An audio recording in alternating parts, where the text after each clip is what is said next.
एक बार एक राजा की 4 बीवियां थी। एक दिन अचानक राजा बहुत बीमार पड़ गया। राजा की बीमारी इतनी गंभीर थी कि उसका बच पाना नामुमकिन सा हो गया था और ये बात राजा को भी अब समझ में आ गई थी कि अब उसका बच पाना शायद मुमकिन नहीं है। राजा मृत्यु से इतना डर गया था कि वो ये सोच कर डर रहा था कि मरने के बाद उसका क्या होगा। फिर राजा ने अपनी चौथी बीवी को बुलाया, जिसे राजा बहुत प्यार करता था। राजा अपनी चौथी बीवी से इतना प्यार करता था, दुनिया की महंगी से महंगी साड़ी गहने उसे खरीद कर देता था जो हीरे और सोने के बने होते थे। इस चीज को देखते हुए राजा ने अपनी बीवी से कहा कि क्या तुम मेरे साथ मरोगी और हम साथ में अगले जन्म में जाएंगे। लेकिन राजा की चौथी बीवी ये कहकर वहां से चली गई कि मैं ऐसा नहीं कर सकती, मैं नहीं मरूंगी। राजा अपनी तीसरी बीवी से भी बहुत प्यार करता था और राजा की तीसरी बीवी बहुत खूबसूरत थी और राजा को इस बात पर बहुत ज्यादा घमंड था। राजा ने अपनी तीसरी बीवी को बुलाया और सेम वही सवाल किया कि क्या तुम मेरे साथ मरोगी और अगले जन्म तक मेरा साथ दोगी। राजा की तीसरी बीवी ने कहा, मुझे अपने जीवन से बहुत प्यार है, इसलिए मैं तुम्हारे साथ नहीं मर सकती। और उसने ये भी कहा कि तुम्हारे मरने के बाद मैं दूसरी शादी कर लूंगी। और ये कहकर राजा की तीसरी बीवी भी वहां से चली गई। राजा की दूसरी बीवी भी राजा से बहुत ज्यादा प्यार करती थी और वो हर सिचुएशन में राजा का ही साथ देती थी। यही सोचकर राजा ने अपनी दूसरी बीवी को बुलाया और सेम वही सवाल किया कि क्या तुम मेरे साथ मरोगी और अगले जन्म तक मेरा साथ दोगी। लेकिन राजा की दूसरी बीवी ने माफी मांगते हुए कहा कि इस बार मैं तुम्हारी कोई मदद नहीं कर सकती हूँ, लेकिन मरने के बाद तुम्हारा अंतिम संस्कार बहुत ही अच्छे से करा दूंगी। और ये कहकर राजा की बीवी वहाँ से चली जाती है।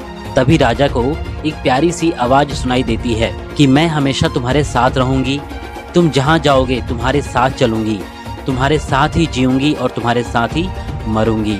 राजा ने चारों तरफ देखा और पाया कि ये राजा की पहली बीवी थी। उसने राजा का अंत तक साथ निभाया, लेकिन राजा ने कभी भी अपनी पहली बीवी की रिस्पेक्ट नहीं की और ना ही उसका ख्याल रखा जब तक वो जिंदा थी।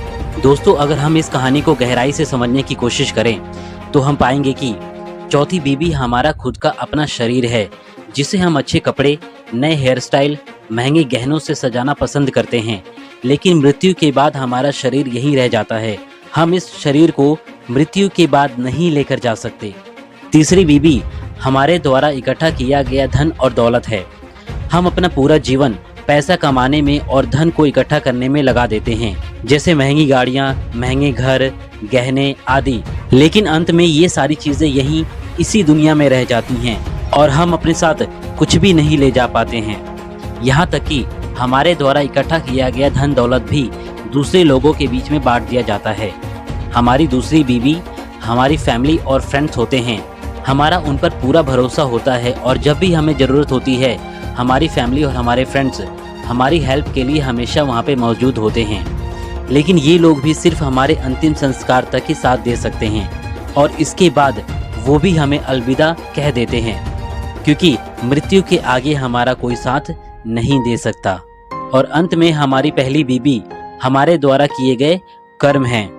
हम अपने जीवन में जो भी अच्छे या बुरे कर्म करते हैं, सिर्फ वही हमारे साथ मृत्यु के बाद भी जाते हैं।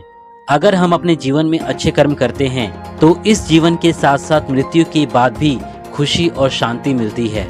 लेकिन अगर हम बुरे कर्म करते हैं तो मृत्यु के बाद भी हमें पीड़ा और दुख का ही सामना करना पड़ता है। तो अगर आप भी अपने इस जीवन और मृत्यु के बाद खुशी पाना चाहते हो तो आपको अच्छे कर्म करने पड़ेंगे, क्योंकि मृत्यु के बाद आपके अच्छे कर्म ही आपका साथ देंगे। तो दोस्तों, अच्छे कर्म करते रहिए और हमारे वीडियो को लाइक करें। और अगर आप चैनल पे नए हैं तो हमारे चैनल को अभी के अभी सब्सक्राइब कर लें।